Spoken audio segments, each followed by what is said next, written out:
ایمان اور نیلم دو بہنیں تھیں۔ ایک دفعہ وہ سیر کو نکلیں کہ اچانک ایمان کی نظر ایک چمکتے ہوئے پتھر پر پڑی اور اس نے کہا، نیلم نیلم، وہ دیکھو، وہ پتھر کتنا چمک رہا ہے، مجھے وہاں جانا ہے نیلم۔ نہیں، ہم وہاں نہیں جا سکتے ایمان۔ کیوں نہیں جا سکتے؟ مجھے تو وہ جگہ بہت اچھی لگ رہی ہے، دیکھو کتنا اچھا پتھر ہے۔ نہیں، ہم وہاں نہیں جا سکتے، ہمیں وہاں ماما بابا نے جانے سے منع کیا ہے اور ہم ان کی نافرمانی نہیں کر سکتے۔ چلو ٹھیک ہے، وہاں نہیں جاتے، وہ دیکھو کتنے پیارے پھول ہیں، وہاں جاتے ہیں۔ ہاں چلو پھول کے پاس جاتے ہیں، کتنے پیارے لگ رہے ہیں وہ۔ نیلم پھول سونگھ رہی تھی اور اس کی خوشبو کو محسوس کر رہی تھی، اور ایمان اس موقع کا فائدہ اٹھاتی ہے اور جلدی سے اس چمکتے پتھر کے پاس پہنچ جاتی ہے۔ وہ جیسے ہی اس پتھر کو ہاتھ لگاتی ہے تو پتھر سے روشنی نکلتی ہے اور ایمان غائب ہو جاتی ہے۔ روشنی کی وجہ سے نیلم کی نظر پڑ جاتی ہے، لیکن تب تک ایمان غائب ہو چکی ہوتی ہے۔ اوہو، یہ کیا کر دیا ایمان تم نے؟ تمہیں میں نے کہا تھا یہاں نہیں جانا، یہاں ماما بابا نے منع کیا ہے جانے سے۔ اب میں ماما پاپا کو کیا بتاؤں گی کہ ایمان کہاں گئی ہے؟ یہ کہہ کر نیلم گھر واپس چلے گئی۔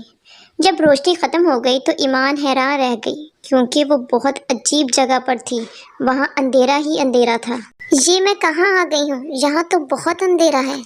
ایمان ادھر ادھر بھاگنے لگی اور باہر نکلنے کا راستہ تلاش کرنے کی کوشش کرنے لگی، لیکن اسے کوئی راستہ نہ ملا اور وہ پریشان ہو کر وہیں بیٹھ گئی کہ اچانک وہاں ایک پری آ گئی اور کہنے لگی، رو مت، میں بھی یہاں تمہارے ساتھ ہوں، انشاءاللہ ہم یہاں سے ضرور باہر نکلیں گے۔ تم کون ہو اور یہ کون سی جگہ ہے؟ میں کس جگہ پر ہوں؟ میرا نام چمن پری ہے اور یہ ایک ایسی جگہ ہے یہاں سے کوئی نہیں نکل سکتا۔ کیا مطلب یہاں سے کوئی نہیں نکل سکتا؟ مجھے یہاں نہیں رہنا، مجھے اپنے مما بابا پاس جانا ہے۔ کیا تمہیں تمہارے ماں باپ نے اس جگہ کے بارے میں نہیں بتایا؟ نہیں، مجھے کچھ نہیں پتا، یہاں کیا ہوتا ہے؟ یہاں پر ایک چڑیل نے جادو کیا ہے اور اس جادو کو کوئی بھی آج تک نہیں توڑ سکا۔ کیا مطلب آپ کا؟ یہاں کوئی چڑیل رہتی ہے کیا؟ نیلم بیٹا تم آ گئی، ایمان کدھر ہے؟ السلام علیکم امی جان۔ امی جان، ایمان اپنے دوست کے ساتھ آج رات رہے گی، کیونکہ اس کی دوست کی آج سالگرہ ہے۔ وہ ہمیں راستے میں ملی تھی اور وہ ایمان کو اپنے ساتھ لے گئی ہے۔ وعلیکم السلام، ٹھیک ہے جاؤ تم آرام کرو، میں کھانا لے کر آتی ہوں۔ ٹھیک ہے امی جان۔ یہ کہانی 15 سال پہلے کی ہے، تب ہم پریوں اور چڑیلوں میں کافی اچھی دوستی تھی۔ ایک دفعہ ملکہ اپنی بہن سے بات کر رہی تھی تو ان چڑیلوں میں سے ایک چڑیل جس کا نام فتنہ تھا، اس نے ملکہ کی باتیں سن لی۔ ملکہ اور ان کی بہن اس چمکتے پتھر کے بارے میں باتیں کر رہی تھیں۔ یہ پتھر بہت خاص ہے، یہ ہمیں وراثت میں ملا ہے، اس سے ہم کچھ بھی کر سکتے ہیں، یعنی ہم اس سے پوری دنیا پہ راج کر سکتے ہیں۔ آپ کو اس پتھر کے بارے میں کیسے پتا ہے؟ مجھے اس کتاب سے پتہ چلا ہے اس کے بارے میں اس کتاب میں لکھا ہے، لیکن یہ بات کسی تیسرے کو پتہ نہیں چلنی چاہیے۔ ملکہ میں اس بات کا دھیان رکھوں گی، یہ بات کسی کو نہیں پتہ چلے گی۔ پھر فتنہ نے جا کر سب چڑیلوں کو یہ بات بتا دی، لیکن کتاب والی بات نہیں بتائی۔ ان لوگوں نے چمکتے پتھر کا غلط استعمال کرنا چاہا، تو ہم نے ان کو غلط استعمال کرنے سے روکا، تو اس طرح ہمارے درمیان لڑائی شروع ہو گئی، اور پھر جب ہم جیت گئے تو ان چڑیلوں کو شکست کھانی پڑی، لیکن فتنہ کو شکست کھانا پسند نہ تھا، اس لیے اس نے ملکہ کی غیر موجودگی میں وہ کتاب چرا لی اور اس چمکتے پتھر پر جادو کر دیا، اور تب سے آج تک یہاں سے کوئی نہیں باہر جا سکا۔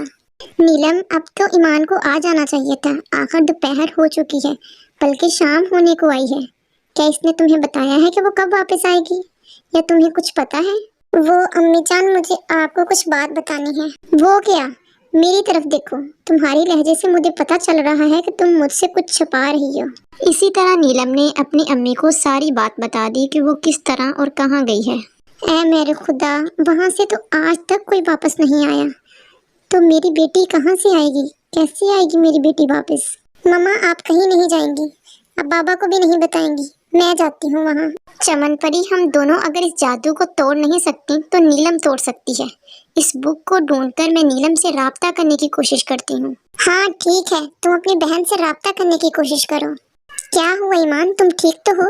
میں نیلم سے رابطہ کر رہی تھی لیکن نہیں ہو رہا۔ ہمت مت ہارو، میں بھی تمہاری مدد کرتی ہوں۔ اتنی دیر میں نیلم آ جاتی ہے۔